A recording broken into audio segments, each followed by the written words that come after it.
আসসালামু আলাইকুম ওয়া রাহমাতুল্লাহি ওয়া বারাকাতুহু। সম্মানিত অডিয়েন্স ও ভিউয়ার্সগণ, আপনাদের প্রিয় ফেসবুক পেজ ও ইউটিউব চ্যানেল বেসিক টিউটোরিয়ালের ধারাবাহিক ভিডিও হিসেবে আজকে ভিডিও থাকবে ইমানের শাখা 64 জানাজা ও দাফন কাফনে অংশগ্রহণ করা সম্পর্কে।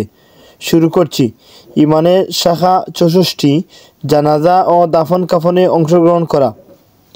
হযরত আবু হুরায়রা রাদিয়াল্লাহু আনহু কর্তৃক বর্ণিত হাদিসে বলা হয়েছে, নবী করিম সাল্লাল্লাহু আলাইহি ওয়াসাল্লাম বলেছেন, হক্কুল মুসলিমি আলা মুসলিমি খামসুন রাদ্দুস সালামি ওয়া ইয়াদাতুল মারিদি ওয়া ইত্তিবাউল জানাইজি ওয়া ইজাবাতুদ দাওয়াতি।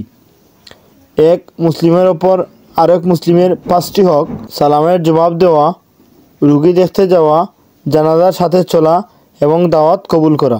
হযরত সাবান রাদিয়াল্লাহু আনহু কর্তৃক বর্ণিত হাদিসে বলা হয়েছে, আল্লাহ রাসূল সাল্লাল্লাহু আলাইহি সাল্লাম বলেছেন, মান সাল্লা আলা জানাজাতিন ফালাহু কিরাতুন ফাইন শাহিদা দাফনাহা ফালাহু কিরাতানিল কিরাতু মিসলু উহুদিন।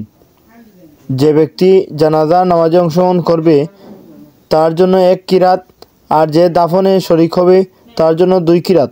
1 কিরাত নেকি উহুদ পাহাড় সমতুল্য। সুবহানাল্লাহ। সম্মানিত অডিয়েন্স ও ভিউয়ার্সগণ, আজকের ভিডিও থেকে আমরা জানলাম ইমানের শাখা 64 জানাজা ও দাফন কাফনে অংশগ্রহণ করা সম্পর্কে।